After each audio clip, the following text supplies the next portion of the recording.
verdict in the Hernandez-Govan trial.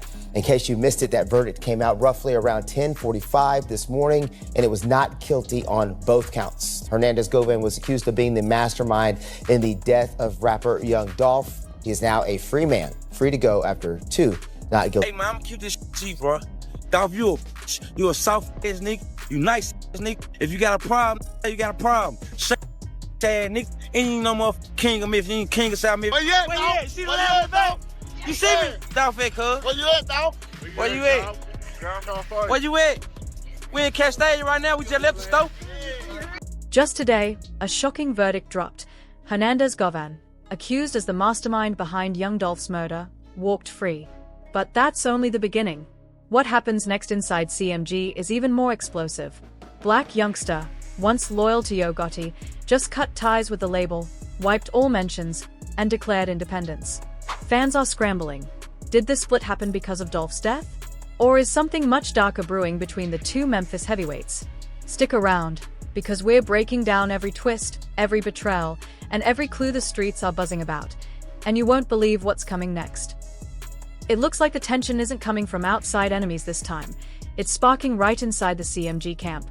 Blac Youngsta and Yo Gotti appear to be at odds, and for a lot of people, that's almost unthinkable. After all, everyone remembers how loyal Youngsta was to Gotti, riding for CMG through thick and thin, especially when the beef with young Dolph was at its peak. He even went as far as throwing shade at Dolph after his tragic passing. But now, the streets are buzzing with questions. Rumors are flying that Blac Youngsta may no longer be part of the CMG family, and fans can't stop asking, what really happened? And could this situation spiral into something darker? Here's the breakdown. Just a few days ago, Youngsta made headlines after wiping all CMG mentions from his bio and declaring himself independent. Now, at first, most people brushed it off. He's pulled similar stunts before, like last year, right before Gotti's birthday, only to pop up at the celebration as if nothing had ever gone down.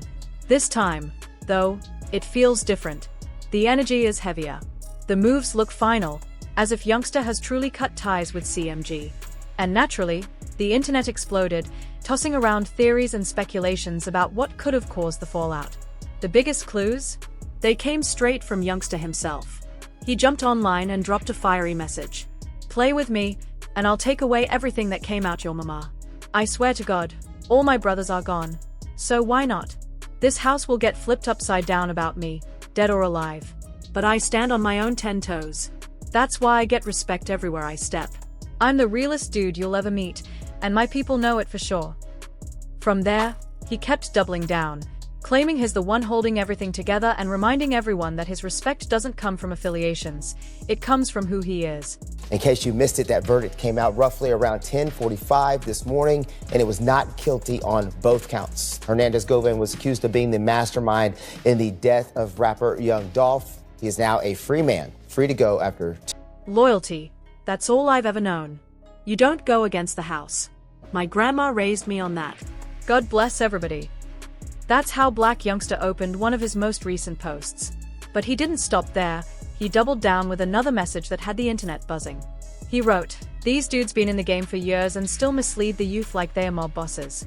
Man, it's 11 a.m. I'm sick of this. I'm going to bed. I'm done watching them lie to people.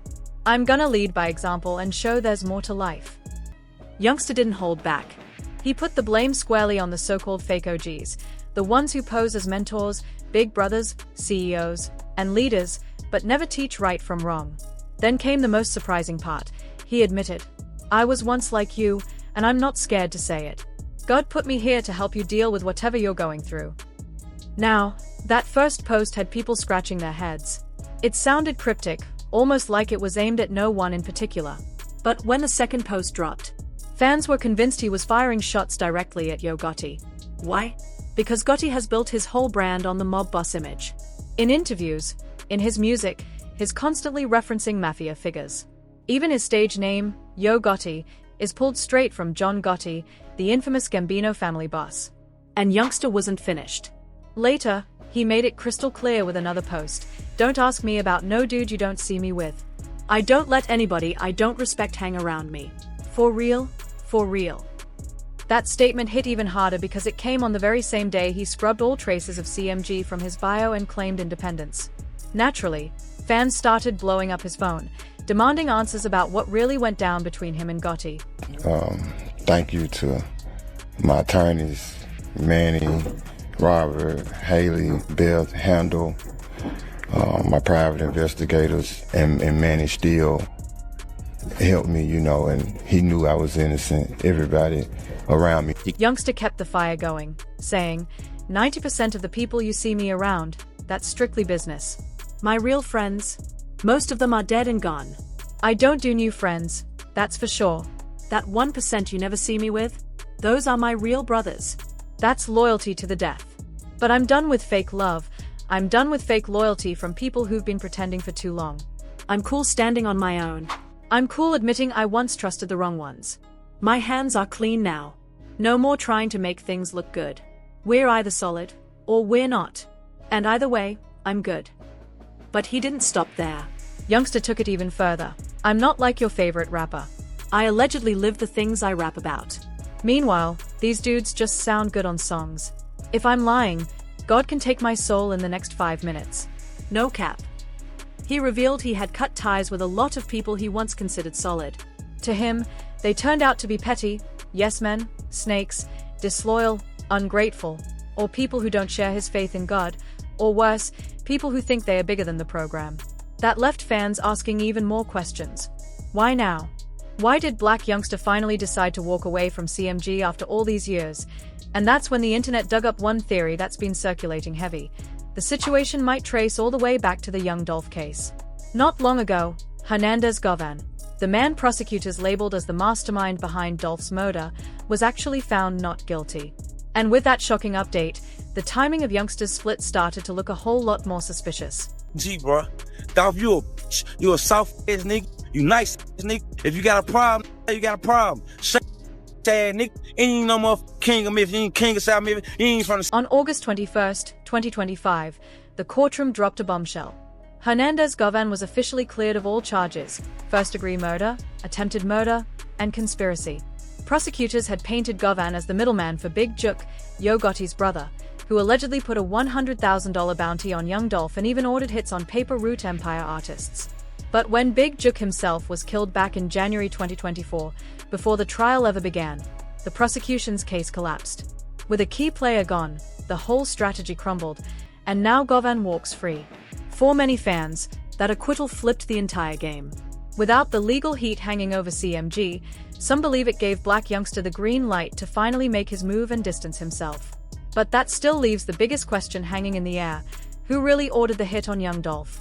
There's another angle too, one fans haven't let go of. Youngsta never stopped taunting Dolph, even after his death. And that trolling? It could have backfired badly if investigators decided to use it as evidence of motive.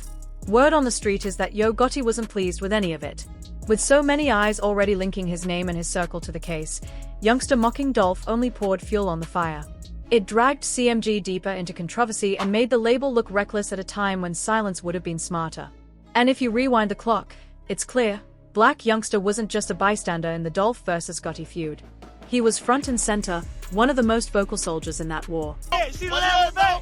You see me? Dolph, cuz. Where you at, Dolph? Where you at? Where you at? We in Castaigne right now, we just left the store. Where you at right now? Unlike Yo Gotti, who usually kept his jabs subtle, Blac Youngsta went all in with the disrespect. He didn't just hint at beef, he flat out said he was going to slap young Dolph. When that clip surfaced, Dolph barely reacted. He laughed it off, dropping nothing more than a laughing emoji and a thumbs down, as if to say he didn't take Youngsta seriously. But here's the thing, Youngsta wasn't bluffing. He actually rolled into Dolph's own neighborhood in Castaigne, strapped up with heavy artillery and looking for him. The moment that footage went viral, the internet went crazy.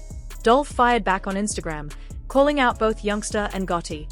He accused them of playing police games, trying to bait him into trouble and get him locked up instead of handling their issues in the streets. And that only fueled the fire. Youngsta doubled down with music, dropping 2 back-to-back diss tracks, Shake Some and I'm Assuming That. Both tracks kept Dolph's name in the crosshairs, and it was clear Youngsta wasn't letting the feud die down anytime soon. So how do you know that Big Juk had a hit on Dolph's head? I could quit had told me about it. How much money was it supposed to be? 100,000 on Dolph. And had you agreed to do this hit? Yes. And then came the moment that pushed fans over the edge. Right after young Dolph was killed, Blac Youngsta actually performed Shake Some live at a Dallas nightclub. The crowd wasn't feeling it at all. To them, it wasn't just bold, it was beyond disrespectful given the timing. But instead of easing up, Youngsta doubled down. He went on to shoot a full music video for I'm Assuming, and filmed it in a graveyard. In the video, he's rapping in front of a headstone that read Thornton, which everybody recognized as a shot at Dolph's real last name. That stunt sparked massive backlash. Fans were stunned he'd take things that far, especially so soon after Dolph's death. But Youngsta didn't flinch. He clapped back on Instagram saying, "I'm the type of dude who ain't never sat back looking for sympathy. I come straight out the heart of South Memphis, where sympathy don't even exist. With that being said, I couldn't care less what the world thinks about me." Instead of cooling things down, that attitude only made the situation worse. To fans, it came off cold-blooded, heartless, and flat-out disrespectful. Especially since Dolph wasn't just a Memphis legend, he was loved nationwide. And now, with all the pieces lining up, the feud between Blac Youngsta, Yo Gotti, and the fallout from Dolph's death looks more tangled than ever. And now, people are starting to ask the question nobody wants to say out loud. Could the tension between Blac Youngsta and Yo Gotti actually turn deadly? With a history of betrayal, the weight of Dolph's murder still lingering, and Youngsta making it clear he's standing on his own, the streets are watching closely. Is this just another chapter of rap drama that blows over, or are we witnessing the early signs of something much darker? One thing's for sure, the story isn't finished yet. Thing that I know for sure, and I've been knowing it for a long time, you kill your haters, Mrs. Some fans believe it's not just possible, it's inevitable. Even Youngsta himself admitted in past interviews that he and Gotti would butt heads constantly, mainly because Gotti thought Youngsta was too reckless. And let's be real, reckless has always been part of Youngsta's reputation. On the other hand, Yo Gotti isn't just a rapper, he's got real influence and pull in the streets.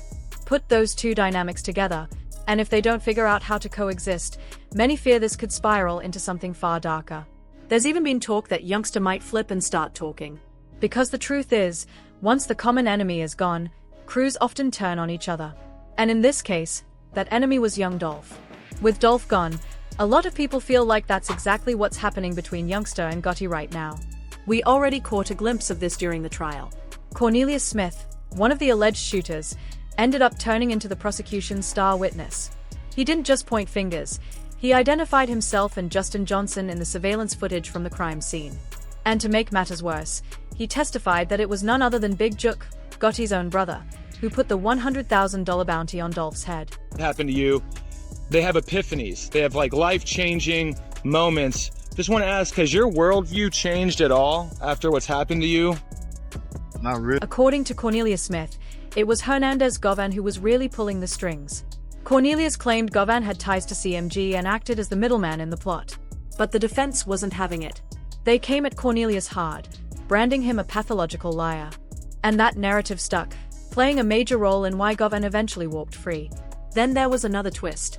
Justin Johnson's half-brother, Jamarcus Johnson, entered the picture. In June 2023, he pleaded guilty to 3 counts of accessory after the fact. In plain terms, he admitted he helped his brother hide out after Dolph's murder. As part of that plea deal, Jamarcus could even be forced to testify against his own family. His lawyer tried to soften the blow, insisting Jamarcus had no knowledge of the murder beforehand and only stepped in afterward. But either way, to most people, that looked like a textbook case of snitching, cutting a deal to dodge a long sentence. And it exposed something bigger, the cracks in loyalty. Now, with Govan walking free, the prosecution's main theory about who actually ordered the hit has collapsed. That left a gaping hole in the case, and stirred up even more suspicion and tension among people who were once supposed to be allies. Memphis. You know what I mean? I help a lot of rappers from Memphis. You trying to get a verse or something from me? Mm-hmm. You know? I don't know if Everybody's asking the same thing right now. Who really pulled the strings? And who's going to take the fall next? Govan's acquittal shocked a lot of young Dolph fans, especially since many were convinced he had a major role in the plot. The frustration is real. People point out how relentless the attempts on Dolph's life were, and now, one of the so-called masterminds is just walking free. For those who don't know, this wasn't the first time someone tried to take Dolph out. There were multiple attempts before the fatal shooting. The first big one? Back in 2017, during CIAA weekend in Charlotte. That day, Dolph's SUV was sprayed with more than 100 bullets in broad daylight, just blocks from the arena where the basketball championship was happening. Chaos erupted. Multiple cars were riddled with holes, shell casings littered the streets, and Charlotte looked like a war zone. The craziest part? Rumors swirled that Dolph had already bulletproofed his SUV before that ambush. And honestly, that may have been the only reason he walked away alive. It almost felt like he knew trouble was coming, and that it was coming from Gotti's camp. Not long after, 3 men were arrested in connection with the shooting: Blac Youngsta, Frederick Black, and Avius Gardner. They were hit with multiple charges, including conspiracy and firing into occupied property. But when reporters asked Dolph about the arrests, he barely flinched. He didn't look stressed, he looked focused. Instead of folding, he doubled down. He kept leveling up, shining even harder in front of his enemies. Right after that shooting, he even hit the stage performing his Yo Gotti diss track Play With Yo B********, like nothing could break him.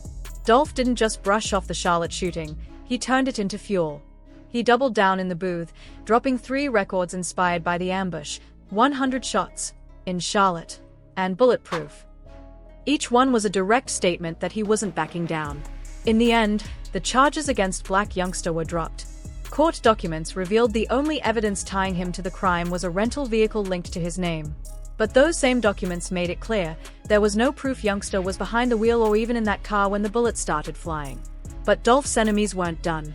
Just a few months later came the second attempt on his life, this time outside the Loews Hotel in Hollywood. And unlike Charlotte, this one nearly killed him. Team, you got this, you got that. You're like, bro, I'm telling you, we can do this, we can do that. I ain't gotta hold your hand like Starlito. I ain't gotta babysit you like them. It's my first time meeting you. You gonna really sit and downplay your artist and throw your artist up on the bus to try to persuade me in to come over there? No, it's just, I can't respect. Outside the Loews Hotel in Hollywood, things escalated fast. Dolph got into a fight with 3 men in the valet area, got knocked to the ground, and then someone pulled a gun, firing multiple shots. Dolph was rushed straight into surgery, barely surviving the attack. By then, it was obvious, somebody really wanted him gone.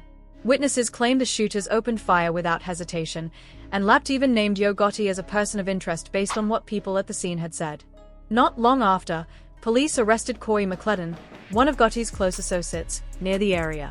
Investigators also tracked down a gold Escalade they believed was tied to the suspects. But just like before, the case fell apart. The charges didn't stick, McClellan walked free, and to this day, nobody's ever been officially charged for that shooting. Still, Dolph refused to fold.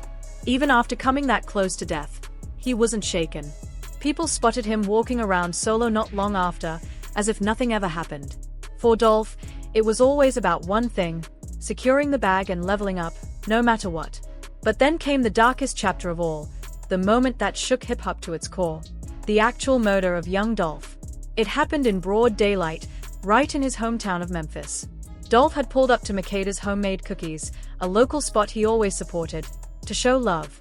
That's when 2 masked gunmen ambushed him, spraying bullets before speeding off in a getaway car. The whole tragedy was captured on surveillance cameras, and just like that, Memphis lost one of its most respected voices. The city fell into shock.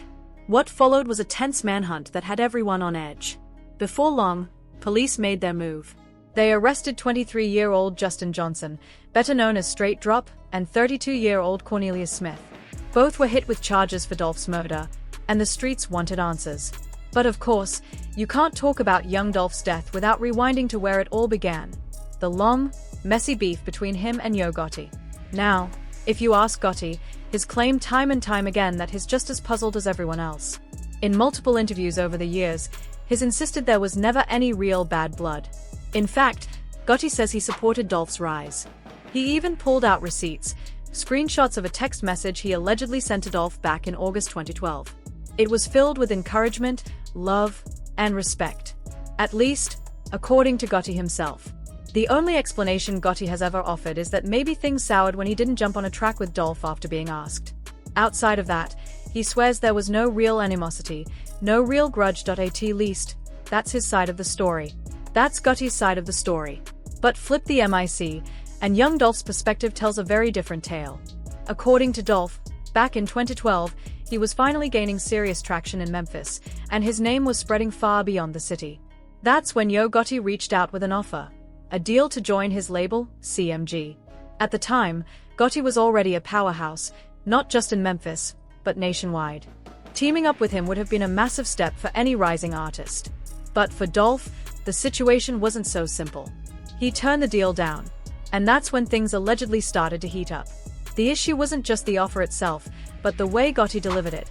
According to Dolph, Gotti downplayed his own artists while pitching, saying they weren't that talented, that they constantly needed guidance, and that Dolph was somehow different. Reportedly, Gotti told him, "You don't need all that. You could be a superstar with me." But Dolph didn't feel it.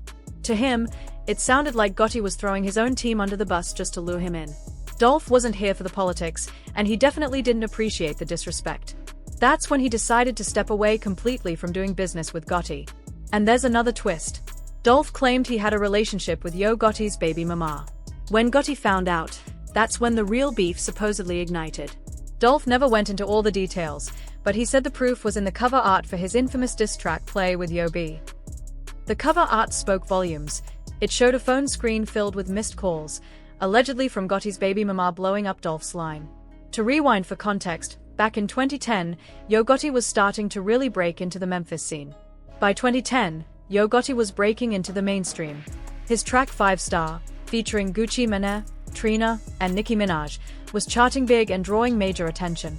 Memphis had a new star in its corner, and Gotti was proudly repping the city. Meanwhile, young Dolph was just starting to make waves. He had dropped his second mixtape, Welcome to Dolph World, and his buzz was building fast, especially with co-signs from Atlanta heavyweights like Gucci Mane, 2 Chainz, and OJ DJ Man. He wasn't a superstar yet, but the momentum was undeniable. By 2012, the landscape had shifted. Gotti was already solidified in the industry, but Dolph was catching up and quickly becoming a serious force in Memphis and beyond. That's when Gotti reached out, inviting Dolph to perform at a community show in Memphis, a local event meant to uplift the youth. There's actual footage from that show, Gotti and Dolph sharing the same stage. For a brief moment, it looked like they were cool, maybe even allies. That show went down in August 2012, the same time Gotti allegedly tried to pitch Dolph on signing with CMG. According to Gotti, August 24, 2012 was the very last time he and Dolph ever spoke. After that, there's no record of another conversation or collaboration between them. On the surface, it looked like everything was fine, but behind the scenes, the tension was already quietly building. But behind the scenes, things were shifting. Subliminal shots started flying, tensions escalated, and the beef only got uglier, until it turned deadly. Multiple attempts were made on Dolph's life, ultimately ending in tragedy with his murder. The streets didn't forget. Anyone even loosely connected to Dolph's death, or who dissed him, ended up gone, including Yo Gotti's brother and Blac Youngsta's brother. And now, with Blac Youngsta officially out of CMG, everyone's on edge, waiting to see what's next. If you've been following this story, make sure you hit that like button, drop a comment, and subscribe for more deep dive breakdowns just like this.